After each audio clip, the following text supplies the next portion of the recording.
with all of these threats we've seen this week alone, the state could soon have a new law aimed at cracking down on threats similar to these. News 12's Kevin Vesey joins us live right now in the Alert Center. Kevin, this wouldn't just protect schools, though. This would really protect any type of large gathering across the state and, of course, here on the island. That's right, Mackenzie. Schools, churches, shopping centers, pretty much anywhere where people might gather. And this was part of a package of 10 bills on gun safety that we saw lawmakers in Albany pass last night. This specific bill would broaden the definition of what constitutes a threat that could be punished criminally. And we just told you about that threat against Commack Middle School. A teen there was arrested, but there have been a lot more island-wide. Look at this right here. Since May 24th, that was the date of the horrific mass shooting in Uvalde, Texas. Look at this. There have been a total of 49 threats across Long Island, but look right here. Only 3 arrests have been made out of those 49. So this bill would aim to balance these numbers out and act as a deterrent against future threats.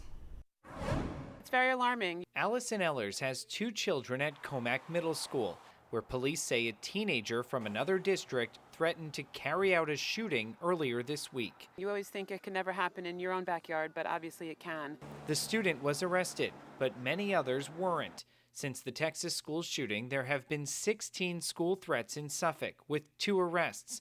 Nassau has had 33 threats and just 1 arrest. That's because under the current law, making a terroristic threat, prosecutors have to show the threat is imminent. A vague statement or social media post is not enough to make an arrest. Sometimes you shouldn't have to wait to get to that point. You know, it's a very thin line between about to do it and done.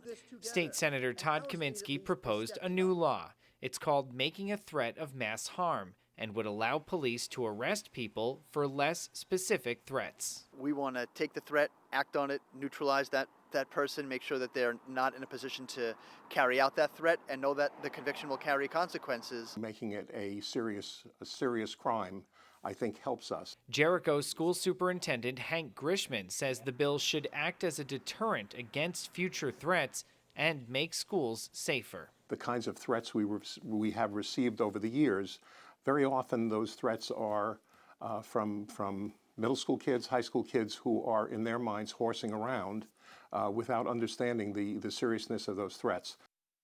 And this bill passed through both houses in Albany with bipartisan support. Governor Hochul is expected to sign it next week, along with the other 9 gun safety bills. And Mackenzie, school administrators tell me this is just another tool in their tool chest to keep their students and their staff safe.